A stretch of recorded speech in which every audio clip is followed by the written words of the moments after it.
talk through this. I'm joined now by Youssef Taha from the BBC's Arabic service. Youssef, it's not a problem that has been taking place year in, year out for some time now on this scale, is it? But it presumably is the same old problem. Absolutely. It had happened before so many times over the years and decades. One of the worst we had was in 1990 when 1,400 people were crushed in the same place. Now, this place in Mina is the penultimate rite in the rituals of the Hajj. So people are required to throw 10 pebbles at a pillar which represents Satan. That pillar is surrounded by a low wall, circular in shape, and people go there to throw these little pebbles in a symbolic act of stoning Satan, the devil. Some people mistakenly think that they need to hit Satan very hard as they can muster, and also with as big a stone as they can find anywhere around. And also many people think they need to be as close to the pillar as they can. In all this push and shove, some people get hurt, some get crushed to death, as happened today and as happened in previous years. Right, it's interesting because it is clear the authorities, just from the infrastructure we can see there, it is much better developed. It's designed to help with the flow and movement of people. There are fewer, there are a lot of people, but fewer than there used to be. So what is the missing element here? Why do people behave like that?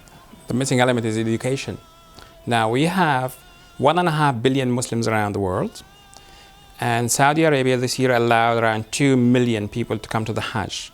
In previous years, the numbers peaked at about 3.15 or thereabout, sometimes about 3 million a quarter. However, the Saudi authorities thought that this is too many to handle and keep safe at the same time. So they introduced further restrictions over the years, and that's why this season of the Hajj we have only 2 million, around 2 million people there. However, still education is lacking for some of those people, that they need to behave in a more safer manner, and also they don't have to be in the first row next to the pillar or thereabout. The Saudis built sort of a multi-story infrastructure there and walkways so that it can accommodate more people and safely. However, many people still think they need to push and shove to be the first there, to be as close as possible to the pillar, if not in the first row.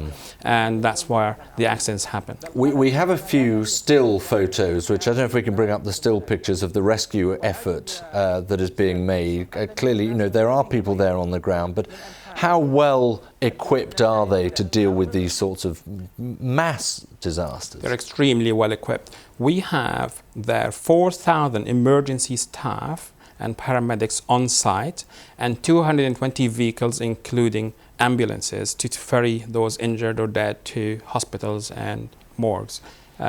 So they have been trained over the years. The Hajj has been happening for 1,400 years, sure. So they've had a lot of training. And also Saudis have not been really stingy with spending money in investing in the infrastructure, in investing in training.